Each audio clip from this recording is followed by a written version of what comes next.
গন্তব্য সান্দাকফু। এখন রয়েছি শিয়ালদা স্টেশনে। আমার পেছনে 13141 তিস্তা তোরসা এক্সপ্রেস, যেটা শিয়ালদা থেকে দুপুর 3টের সময় ছাড়ে এবং নিউ জলপাইগুড়ি পৌঁছাবে কালকে রাত 2:10। তো আপনারা আমাদের নতুন এই পর্বে আমাদের সাথে থাকুন এবং আমরা আগে আগে যেরকম ঘুরবো, যেরকম আমাদের অভিজ্ঞতা হবে, সেটা আপনাদের এই ভিডিওর মাধ্যমে আমার এই চ্যানেলে শেয়ার করব।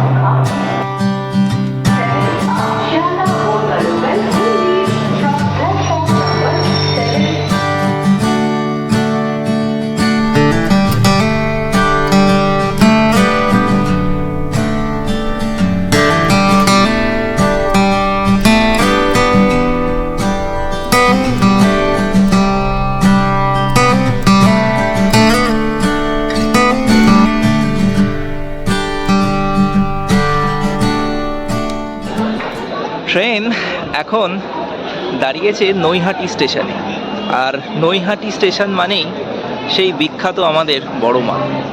তাই যাওয়ার আগে এটা তো বলতেই হবে যে যার ধর্ম যার যার, বড় মা সবার, জয় বড় মা।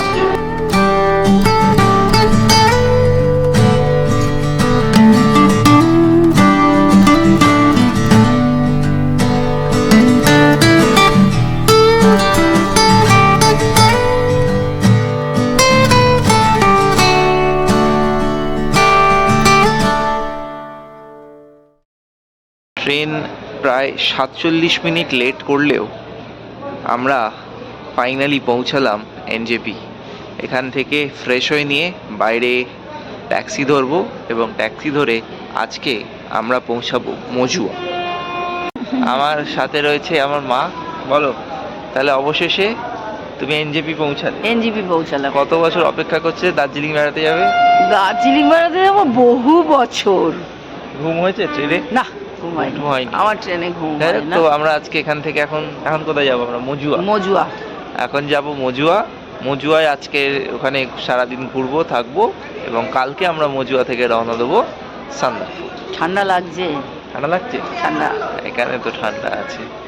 চলুন আপনারা আমাদের সাথে থাকুন, দেখতে থাকুন আমাদের সান্দাকফু সফর।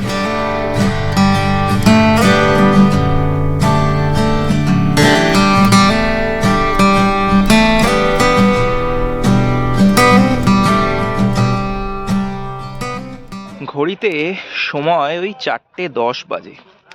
এখন রয়েছি এনজেপির কার পার্কিংয়ে। এখান থেকে এখন আমরা যাব মজুয়া। আজকে আমার মজুয়ায় হোমস্টে বুকিং। এখান থেকে মানেভঞ্জনের গাড়ির ভাড়া আপনাদের কাছে কেউ 3.5, কেউ 4.5, যে যেরকম পারবে চাইবে। তবে একটু যদি আপনি দর কষাকষি করেন অনেকটাই কমানো যায়। আমরা এখান থেকে মানেভঞ্জনের জন্য প্রাইভেট ট্যাক্সি বা প্রাইভেট ওই সুইফট গাড়ি বুক করলাম, যেটা আমার 2900 টাকা পড়লো। এখন এখান থেকে আমরা এবার রওনা দেবো মজুয়ার উদ্দেশ্যে। আপাতত ধুদিয়া বলে একটি জায়গায় দাঁড়িয়েছি, তার কারণ ঠান্ডা বিশাল।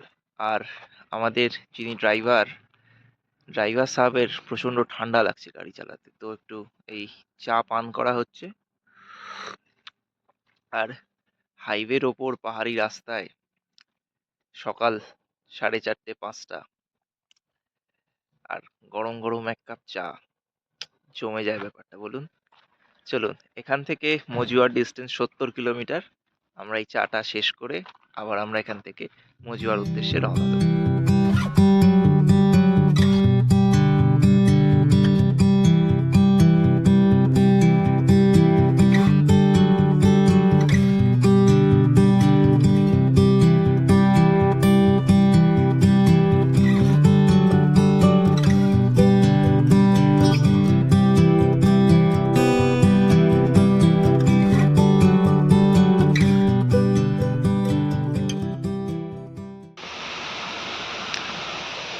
হ্যাঁ, পাহাড়ের ভিউগুলো এবার শুরু হয়ে গেছে।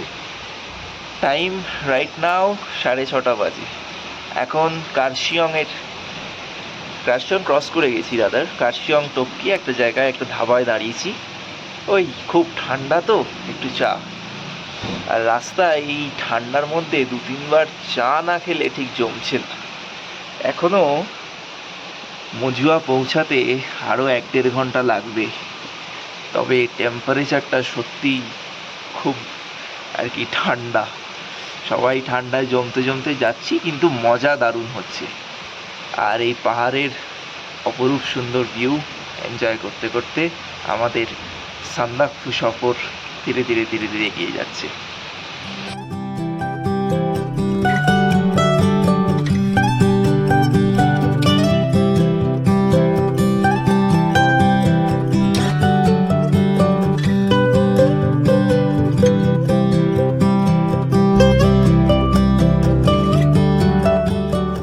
ঘড়িতে সময় 8:10।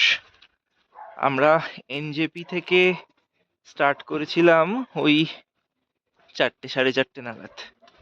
মাঝখানে 2টো স্টপ দেওয়া হয়েছিল চা খাওয়ার জন্য। প্রায় 4 ঘন্টা মতন লাগলো। ফাইনালি এখন পৌঁছালাম মানেভঞ্জন। মানেভঞ্জন থেকে 1-1.5 কিলোমিটার নিচের দিকে গেলে একটা ছোট্ট গ্রাম, জঙ্গলে ঘেরা। সেখানেই আজকের আমাদের হোমস্টে। জায়গাটির নাম মজুয়া। কালকে মজুয়া থেকে আমরা আবার মানেভঞ্জন আসবো এবং মানেভঞ্জন থেকে আমরা ওই ল্যান্ড রোভার ভাড়া করে রওনা দেবো সান্দাকফুর উদ্দেশ্যে। তাহলে এরপর আপনাদের সঙ্গে দেখা হচ্ছে মজুয়াতে। কিন্তু আসবার সময় ঠান্ডা প্রচুর হওয়ার কারণে কুয়াশাও ছিল প্রচুর। তবে সকালবেলা গাড়ি থেকে কুয়াশা কাটতে কাটতে ওই কাঞ্চনজঙ্ঘার ওপর প্রথম যে রোদ্দুরটা পড়লো আর ওই ভিউটা, সেটা কিন্তু আমি গাড়ি থেকে আস্তে আস্তে আমি দেখতে পেয়েছি। যাই হোক, ক্যামেরা অন করতে পারিনি বা ছবি কিছুই তুলতে পারিনি, যদিও কাঞ্চনজঙ্ঘার অনেক সুন্দর ভিউ দেখতেই যাচ্ছি। তবে প্রথম কাঞ্চনজঙ্ঘার ওই সোনালি গোল্ডেন রিফ্লেকশনের ওই যে বিউটিফুল ভিউটা, সেটা কিন্তু দর্শন পেয়ে গেছি। চলুন এরপর সোজা দেখা হচ্ছে হোমস্টেতে।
পৌঁছে গেলাম মজুয়া।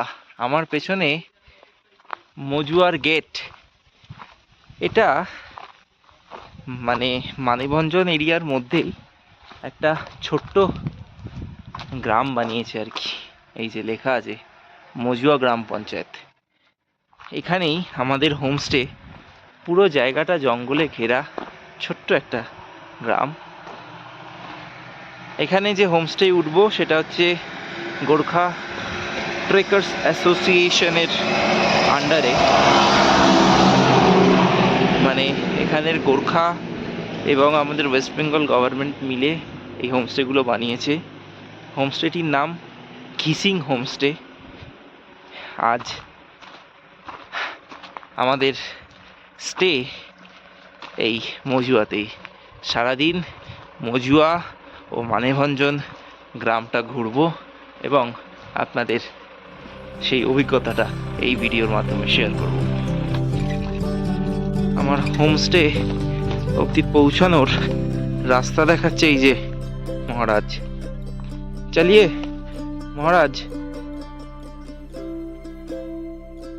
ফাইনালি আমরা হোমস্টেতে পৌঁছালাম। আমাদের পিছনে এই হচ্ছে ঘিসিং হোমস্টে, যেটা জিটিএ মানে গোর্খা ট্রেকার্স অ্যাসোসিয়েশনের আন্ডারে এরা কাজ করে। তারপরে মজুয়া থেকে প্রায় 1 কিলোমিটার মতন নিচে নামতে হয় এখানে আসতে গেলে। বলো মা, তোমার অভিজ্ঞতাটা কিরাম রইলো সকাল সকাল মর্নিং ওয়াক? সকাল সকাল মর্নিং ওয়াক দারুণ হয়েছে, আর হোমস্টে খুব সুন্দর। হোমস্টেটা ভীষণ সুন্দর, একদম জঙ্গল পাহাড়ের মাঝখানে, একদম নিস্তব্ধ নিরিবিলি, ওই সবুজের ডাকে বারবার পাহাড়ে ফিরে আসা।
আপাতত বসে রয়েছি আমাদের হোমস্টের বাগানে।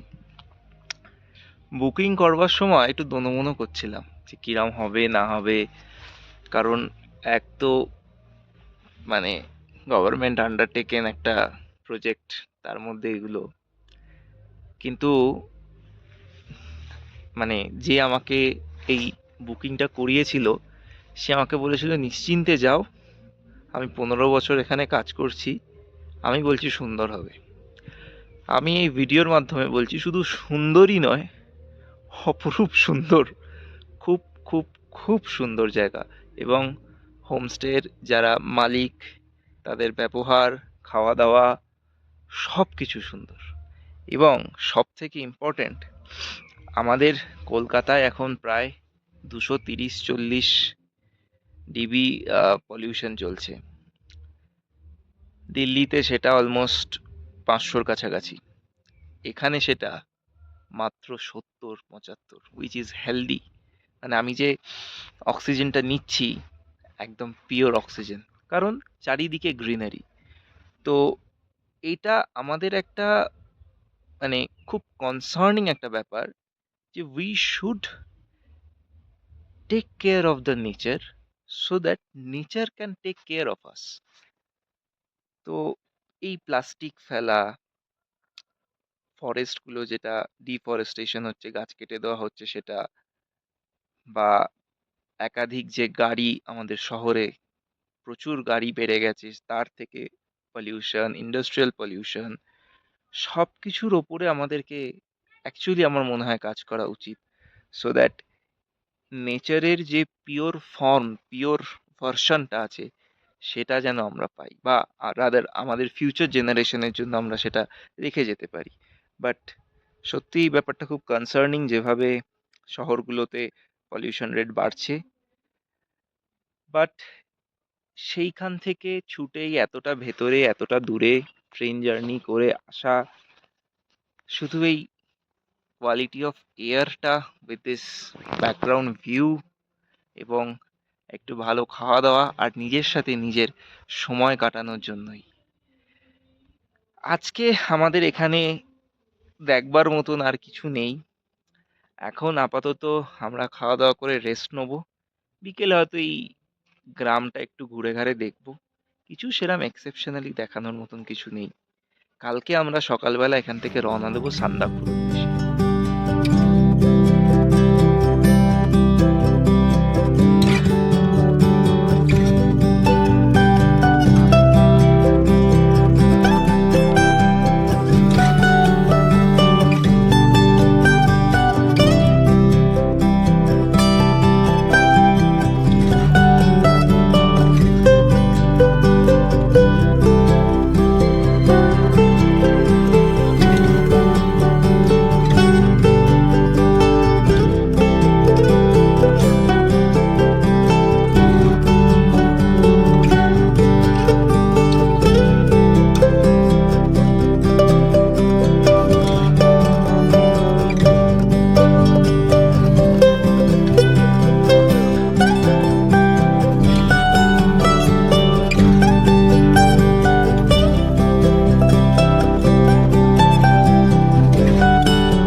জঙ্গলের ভেতরে আমার মা ট্রেকিং করছে।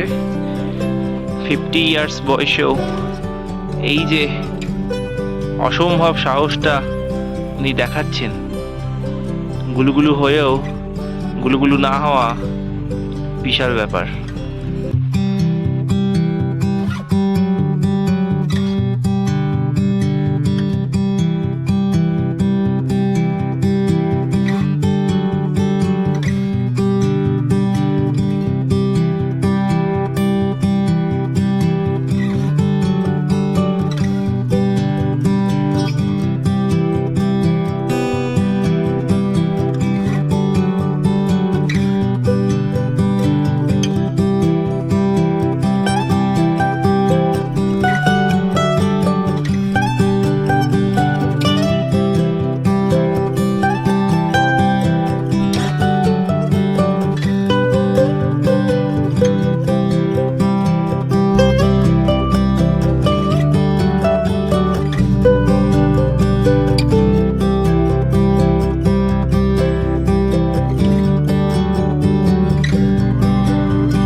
এখন যে জায়গাটা দেখলেন, এই জায়গাটির নাম হচ্ছে মানেভঞ্জন।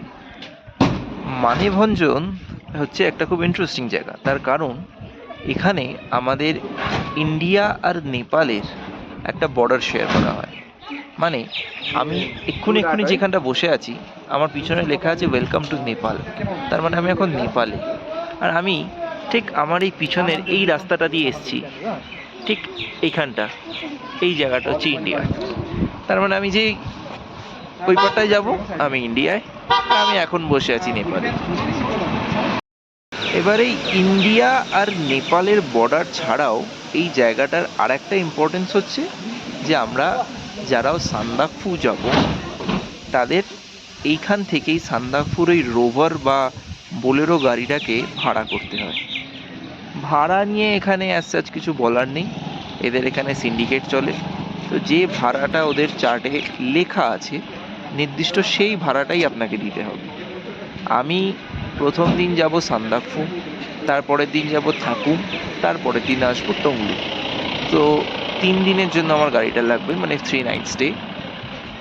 তো আমার টোটাল ভাড়া পড়েছে 12,000 টাকা। 7,000 টাকা নিয়েছে গাড়ির ভাড়া, আর যেহেতু গাড়িটা আমার সঙ্গে থাকছে তাই 1,500 টাকা করে এভরি নাইট, মানে নাইট চার্জ ড্রাইভারকে দিতে হবে। তাহলে 1,500 করে 3 দিন মানে 4,500 টাকা, আর 7,000 টাকা, তার মানে 11,500 টাকা। আর 500 টাকা হচ্ছে এন্ট্রি ফি, মানে থাকুমে ঢোকার এন্ট্রি ফি। ওখানে ড্রাইভাররা যদি আপনাকে ঠাকুম অব্দি নিয়ে যায় তাহলে আপনাকে ওই 500 টাকা এক্সট্রা দিতে হবে। এটা হচ্ছে এখানের ব্যাপার। তো আমার ওই টোটাল 12,000 টাকা দিতে হচ্ছে। আমরা 3 দিনের জন্য যাব, মানে আজকে না, আমি কালকে থেকে যাব। আর এছাড়াও যদি আপনারা থাকুম বা ফালুট না যান তাহলে ভাড়া আরও কমে যাবে। ফালুট এই এখন যাওয়া যাচ্ছে না, ফালুটের রাস্তা বন্ধ, ভেঙে গেছে। থাকুমেরও আমি শুনলাম রাস্তা খুব খারাপ, বাট যাওয়া যাবে, অসুবিধা হবে না, মানে খারাপ হলেও চলে যাও। তো কালকে আমরা সকাল সকাল সান্দাকফুর দিকে রওনা দেবো। এছাড়া মানেভঞ্জনে একটা ছোট্ট ওই বৌদ্ধ মনেস্ট্রি মতন আছে, এখানে আসলে এইটা দেখেও আপনারা এখান থেকে সান্দাকফু জার্নি স্টার্ট করতে পারেন। এছাড়া অ্যাজ সাচ এখানে এক্সেপশনালি দেখানোর মতন কিছু নেই। ওই গাড়িটা ধরার আর কি, মানে মেন জায়গা এটা। আর ওই ইন্ডিয়া